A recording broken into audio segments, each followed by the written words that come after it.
เราจะมาส่งเฟสจะกลับประเทศแล้วยังไม่เห็นขนาดเดียวเด้อโบกมือดูน้องโบกมือดูโบกมือดู Thank you. Who made this? Who made this?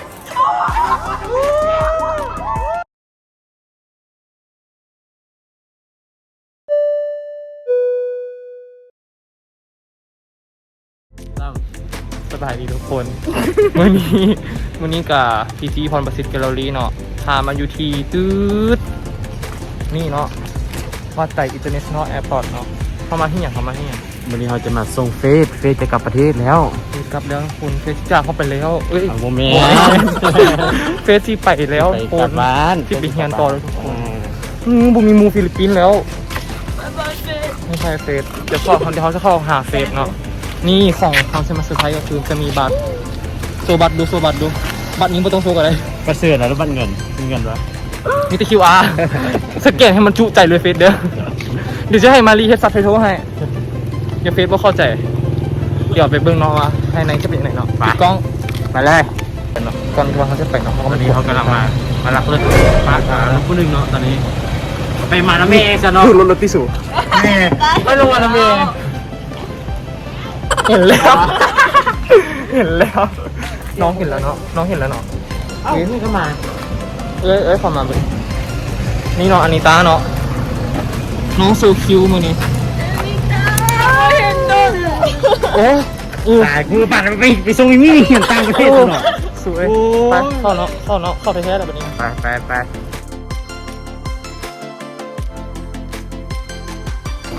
ขอมาไหนแล้วเนาะ จะไปตามฮักเฟนเนาะตอนนี้สนามบินอยู่ลาวแค่วาซันเนาะบริษัทเลย ใครว่ามันเชฟทุกคนใหญ่ทุกคนใหญ่กว่าสุวรรณภูมิอีกเนาะ แม่ย่างไปยังบ่ฮอดกันเนาะ2 ชั่วโมงผ่านไป ยาวเหมือนเนาะ จริงๆถ้าเข้าประตูมาบ่ฮอด10 ปี ติดต่อได้เนาะพยายามรีวิวสนามบินเนาะติดต่อได้ ผมไปติดต่อครับยาวเด้อติดต่อสนามบินเด้อ ติดต่อสนามบินเด้อติดต่อสนามบินเด้ออันนี้เขาจะเอิ้นตู้อย่าง อันนี้ตึก อันนี้ตู้อย่างตู้นี่นะเขาจะเอิ้นตู้อย่าง จ้าคุณพ่อเขาเห็นเป็นเพลงเนี่ยกับผม กดโควิดหรอโมเมนต์ติดหรอ อ๋อตอนนั้นก็โควิดแต่ว่าตอนนี้คืออัมโซล เอามาโชว์2-3 อยากว่าลองเฟซหลายๆเลยว่าอังกฤษโมกิ จีนางเบิงอีต้าพี่ไหวแหละ โอ้ยอย่าหาทำเดี๋ยวขั้น2ป้าหลานแหลกนี่ก็คือคนชิบบึงซองนี่แล้วอิงก็อายุเลยดิกิบนี้อาเสเกินใช่ไหมอยู่ได้เลยคีนเราบอกนะเป็นบอกเราน่ะเห็นเขาแต่เขาแบบไม่เห็นเราตอนนี้น่ะ ใช่ต่างเป็นอะไรลูก เราที่ใส่ เราบอกเราอยู่เดลิคีน แล้วพ่อไม่หล่ออยู่เพิ่มมั้ง เดี๋ยวเรากลับแล้วแบบเขากับบุ้ง ไอ้ต้าจะได้ไอ้ต้านี่นะ ตา ตา นิสัยตาเซฟไฟเดอร์ Congratulation woman เซฟไฟเดอร์เฟสตัวนี้เขาย่างกายเลยเขาย่างแบบเขาเลี้ยวผิดเราบอกว่าเดลิคีนแต่ว่าน่าจะมี2 จุดดินี่ไหนไทยบ้านนอกก็คือเข้าสนามบินแล้วเอาไปก่อนเลย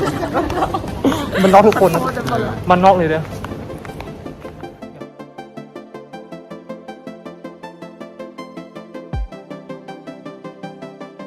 เป็นแล้วเนาะจริงใครดีเราอยู่ใส่ เข้ากัน โอ้ยูฮัน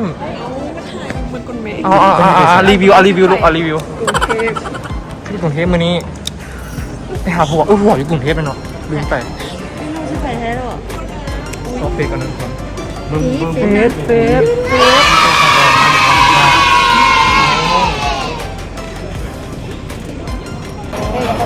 ป็นพอโปโลพอเขาจะบุ้งเห็นเขาอ่ะไม่ได้ไม่ได้เรือ ยังไม่เห็นเธอ ยังไม่ได้เรือ โบกมือดูเนาะโบกมือดูถ่ายตอนนี้ยังไม่ได้ ทายไปเลย ยังไม่ได้เรือตอนนี้ยังไม่ได้เรือยังไม่ เฟ ได้เรือ ซเบิ้งในรูปเฟซแล้วที่สุด เดี๋ยวไปตัดต่อแซวเด้อ อันนี้ก็มาแล้วเนาะมาดุนแล้วเหรอ มาก็พอดีเฟซมาได้แป๊บนึงแล้วพวกเขาแบบมาหามุกคืนไปหามุกคืนเพราะตรงนั้นหามุม40เขาได้ มื้อนี้เขาสิมารีวิวสุปิโนกัน คนน่ะบ่เสียหาก็โคตรการเดิมเลย มื้อนี้นอนเหรอหัวบุยูผมก็ไปดูในกรุงเทพมันนะ ไปเงินหลาย ของเงินหลานเนาะเอาไปละลายสัตว์ เขาเติมลิฟต์กัน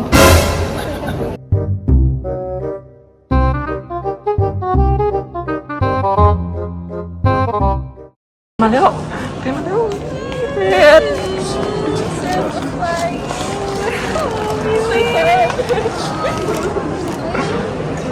But yesterday's gone, we gotta keep moving on. I'm so thankful for the moments, so glad I got to know you. The times that we had, I'll keep like a photograph and hold you in my heart forever. I'll always remember you. เกินไปเด้อ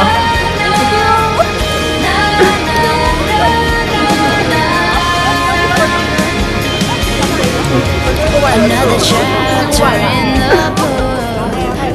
นี่เกิดอะไรวะ I'm the first one in year 12. Yeah. After you graduate for 15 days. Oh, yeah. And no, we're Lama. gonna haveแบบ sleep over นะแต่แบบ what they plan I have to leave first. Just take some photo and let's. just cancel your flight and Yeah, I will buy a new one for you เสื้อที่แคนเซิลนะ yeah I will buy a new one for you Yeah. Just send me picture, guys, of yours. I will cry at home. We can go online sleep. Yeah, because there's only 1 hour in the gap. It's okay, yo. Let me join, okay?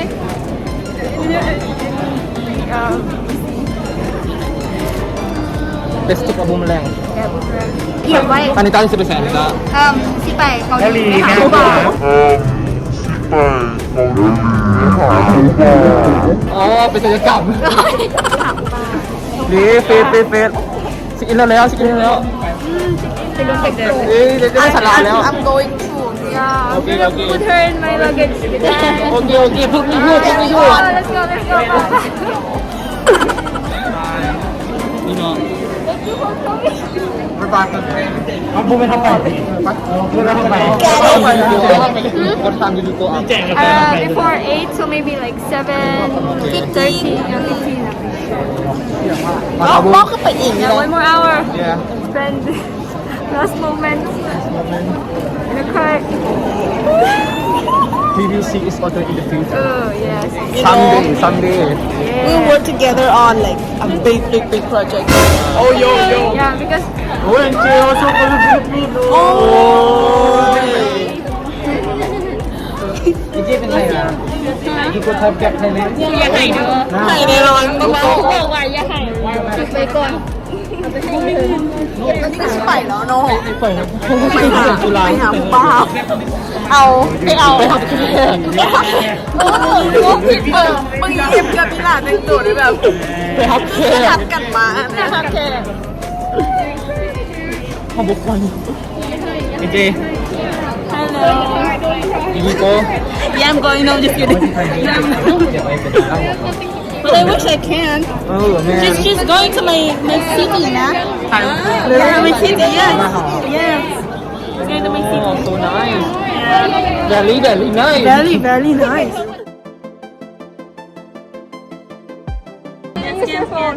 เดี๋ยวเลยสักครั้งว่าเป็นหนึ่ง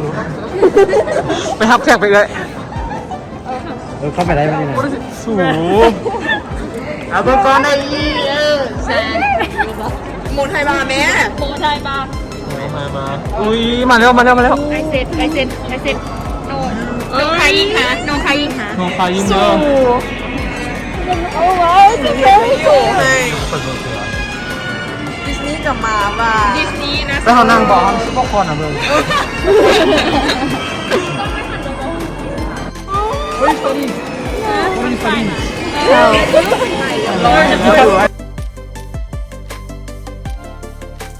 Thank you. Who made this? Ui, đi bỏ nó phải cái đánh cược hả? Ui. ดิวขนาดเลยแบบบุคิดเลยว่าแบบจะมีมือซีขนาดแบบ6 ปีก่อน5 ปีก่อน6 ปีก่อนเนาะฟีดมาฮอดช่วงแบบท้ายๆของม.1 UAS แต่มื้อนี้แบบเป็นมื้อสุดท้ายแล้วถ้ามีแบบแพลนกันไว้บอกว่าล่าว่าสิเฮ็ดหลายอย่างแต่แบบบ่ทันยังเลย ครูบอกเลยก็เข้ามาตอนประมาณ2เฟสอยู่ม5ยัดเส้นน่ะเข้ามาทุกเฟสเข้ามาเป็นหมู่เฟสแล้วก็แบบห้องพี่น้ำกันก็เลยดึงกันมาเลยแล้วแบบก็คือว่ามันที่แบบไปปันนี้นะ มันแบบเป็นอย่างที่โบคาดกันเลยเนาะ คือมันก็ดูเอเซนคือแบบเขายังบริจาคอย่างเดียวยังแบบมาหากันได้เป็นวันนี้คือเราไปอยู่เมืองลาวแล้วไปประเทศเราแล้ว แล้วกับซิโบทันได้ส่งหมูแบบจังซีอีกันนะแล้วเป็นคนทำอินเนาะในเยียร์12แม่ ก็ขอให้เราเดินทางปลอดภัย โชคดีเนาะ แล้วก็ แล้วก็ เจอกันใหม่ในอนาคต บางทีอาจมีโปรเจกต์ something เขาต้องอุบซื้อบริษัททำไมก่อนมอเทนเนาะโอ้โหมันชิคุย กับเลยสิครับโอเค โอเค1 2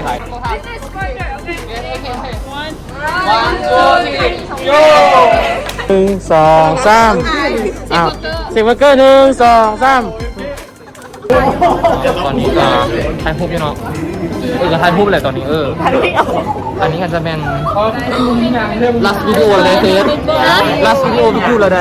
เล่าเลย gonna make it stand out I'll just บอกgo subscribe I know his YouTube channel but like I ก่อน forget ประ to สิทธิ์ put แกลเลอ it รี่ Bonpasit Gallery subscribe right now เอ้ เดี๋ยวบอก Let's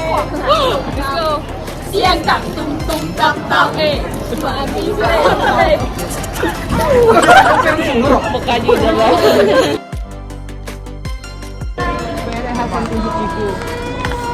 ไม่เลิกคลิป Marry me say yes Marry me say yes Marry me บ๊ายบายบ๊ายบายเฟสเอาบ่อยลืมแม่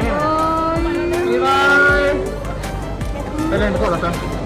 โอ้ยใจเชื่อได้สูงบ๊ายบาย say yes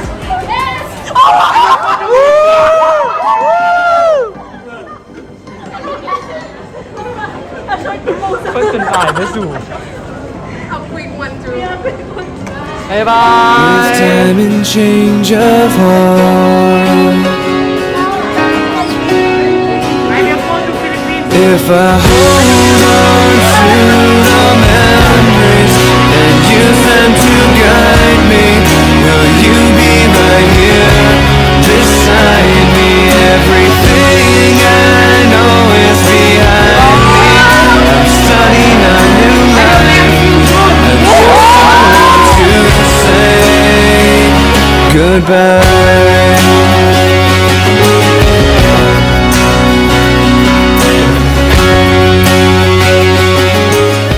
เป็นยังคนบอกว่าไม่ดู เอาเมื่อกี้อันน่ะเพี้ยนกับพี่บอยเด้ว่าเขาว่าอันน่ะยังก็แมรี่มีกับเฟสเด้เฟสเซยัสมันนี่สิได้ไปข้อแต่งอยู่ฟิลิปปินส์แท้ ต้องได้แห่เคยไปฟิลิปปินส์แล้วทุกคน อุกใจอยู่ตอนนี้นะ นักสุดแล้วเนาะ เพี้ยนพลิกซ้ำเรียบร้อย จากหลวงพระบาง ลูกพ่อบ่ายไปฟิลิปปินส์ตอนนี้เนาะเอามาลุ้นกันว่าสิเกิดขึ้นแค่มาเนาะ อีก3 ปีซะเนาะค่อยจบกัน คลิปนี้บริลึกพาเบิ่งว่าไผสิแท้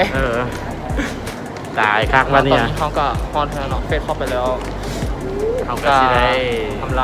ลา แล้วก็ปิดช่องพรประสิทธิ์ละพรประสิทธิ์แกลเลอรี่เนาะ พีจีเนาะคือในสั่นว่าพีจีก็ได้ จีเนาะสุดท้ายนี้เนาะฝากแฟนๆแล้วก็ FC เนาะกด ไลค์ ติดตามกดไลค์กดแชร์กดกระดิ่ง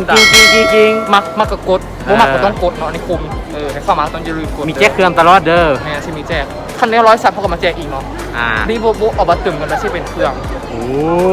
พาเบิ่งมันอย่างเนาะ บอกเลยบอกนิดนึงบอกนิดนึง ได้เป็นคนที่บุกกดซับต้อง จะ ก ไป ด ติด ก่อน ตามกันอยู่ Facebook ก็ได้เนาะว่าเขาสิแจ้งยังเรื่อยๆอยู่ แม่ เนาะ ใน Facebook เนาะ สุดท้ายนี้ พบกั ก็ นใหม่เนาะกับคลิปหน้าบายบายอย่าลืมกด subscribe เด้อบายบายปิดคลิปบายบายบายบายบายบายบายบายบายบาย